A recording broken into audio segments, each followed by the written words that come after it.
Hello, I am Amy S.P. Wilson, the CEO of Safety Positive Foundation, and today we are talking about the Safety Positive Foundation team.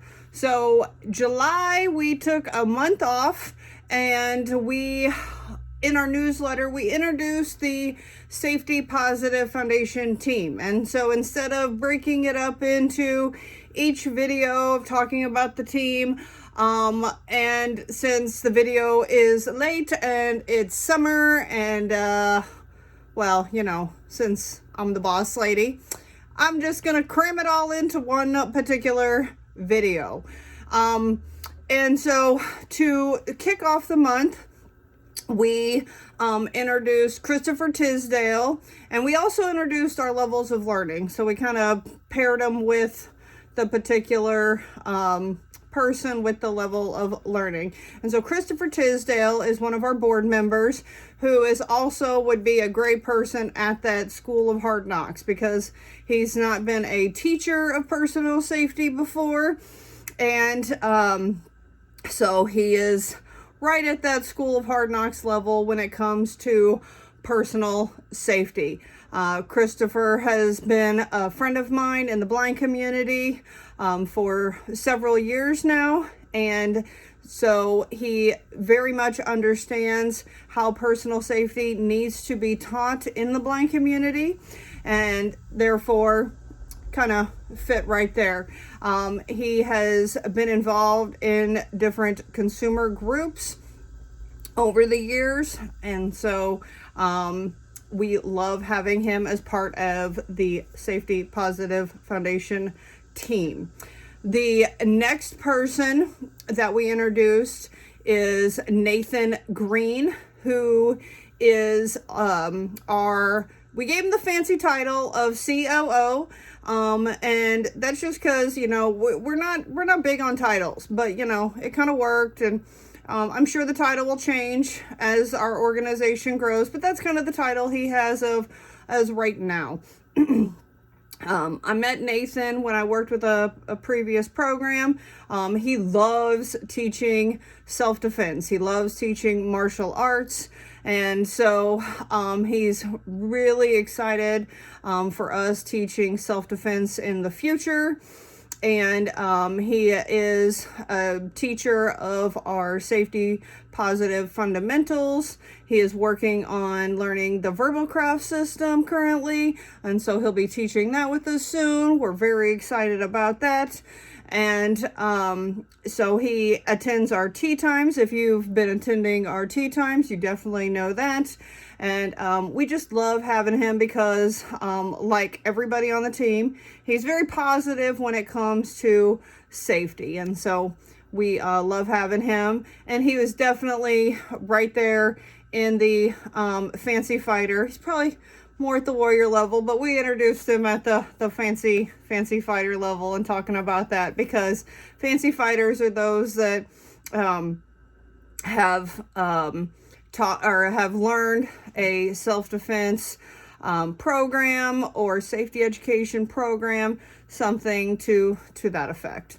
And then for our next team member is Mr. Ray Wisenhunt, and he got to go to his first blind convention. He attended the National Federation of the Blind National Convention, and it was his first one. Like I said, he is sighted. The whole team was there at the National Federation of the Blind National Convention. So it was a great chance for us to all get to meet each other for the first time. Anywho, Mr. Ray Wisenhunt is a combat veteran, and so he practices jiu-jitsu 5-6 nights a week. So he's definitely at our warrior level. And so people ask him, why, as a sighted person, are you so excited about Safety Positive Foundation? And so he has a family history of macular degeneration. And he's like, if I might have to live in this house, then I'm gonna build the house. And so it makes a lot of sense to me, you know, if you're passionate about personal safety and training in martial arts, I get it. And he was very excited, picked up some different Braille games while he was there, and asked lots of questions, took tons of notes, introduced himself to people. I think he made some new friends as well. So Mr. Ray Wisenhunt also attends our tea times as well. So if, occasionally, of course, he's usually late because he's attending his jiu-jitsu, and so we forgive him for that, but he's always got great insight in those tea time events. He also teaches our verbal craft classes as well. So, and he brings that wonderful insight to our verbal craft classes. So please sign up for one of those as well. And then we have Mr. Andy Prisco. Oh, and Ray is also one of our board members as well as Christopher.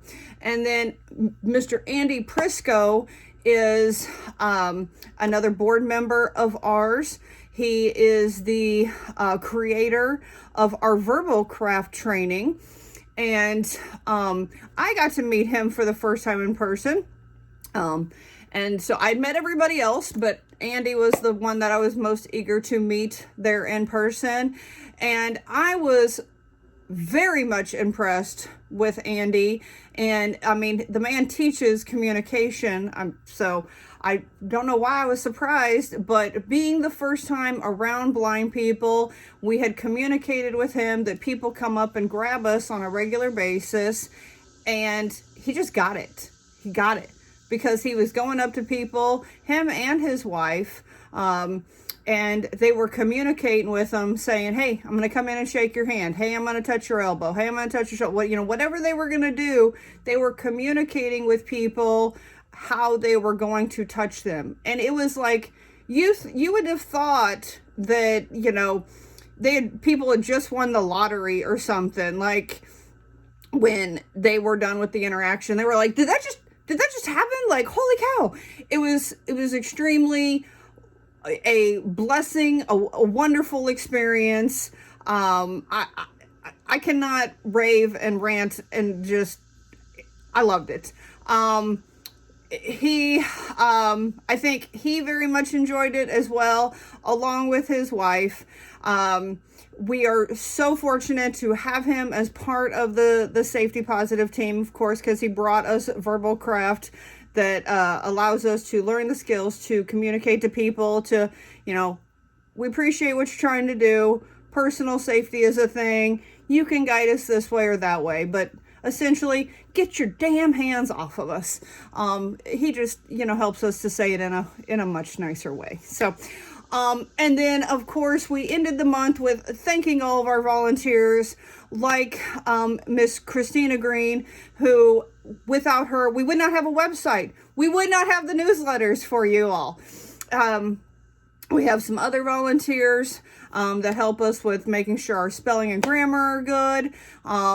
My wonderful daughter, who has dealt with my, brailing stuff, things to get ready for convention and stuff like that. My husband, who has helped and things like that. They usually like to go nameless and things like that. But without friends and family, they're, non-for-profits wouldn't be up and going. Let's just face it. So I'm extremely grateful for all the volunteers, for the board members, for the friends and family, because, like I said, without them, non-for-profits wouldn't be existent, like our great Safety Positive Foundation. So that's